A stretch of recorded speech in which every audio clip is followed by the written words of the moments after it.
So let's learn some basic things about playing keyboards. First thing we probably want to do is learn how to sit at a keyboard, whether it's at a grand piano or at a Hammond organ or a clavinet or a Rhodes piano.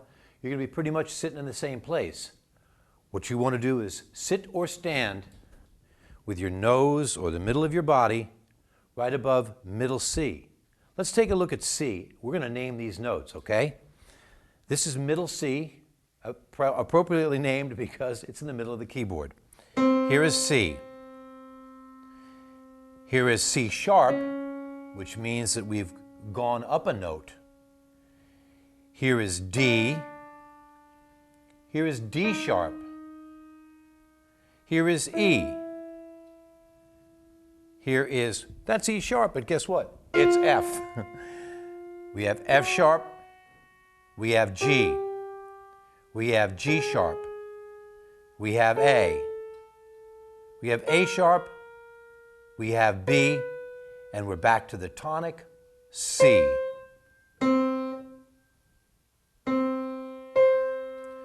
That's the area that we covered during those intervals, which is called an octave. It will have an octave in every key we do, depending where you start. That's part of our simplicity. Wherever you're starting is called a tonic. Here's a cool little tip. When you're working on keys, you can always find the C because it's just below these two black notes that are together. We have two black notes together, we have three black notes together. Right below the two black notes is C. Right here it is again. There's two black notes, there's a C. There's two black notes, there's the C. You can always locate it. And as I said, middle C is handy. It's in the middle of the keyboard. So find these here. Here is your C. That's where you can start. Now another important part about playing keys is you place your hands where they're comfortable. Some people lay them a little flatter. Some people hold them up high. You have to find your comfort zone. Mine is sort of halfway in between. If I'm doing a scale,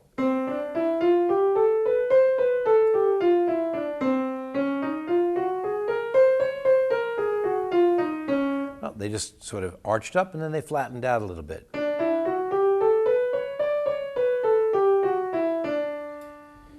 You have to find where your hand is comfortable, again, placing yourself at the middle C, the middle of your body, and placing your hands where it feels comfortable. Put them out in front of you. Take your hands and sort of just lay them on the keyboard. See where they fall.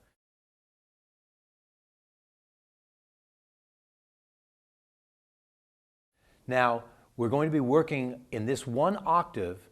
We have names of the notes. We're going to start with C, and a step up from there is C sharp. A step up from there is D. A step up from that is called D sharp.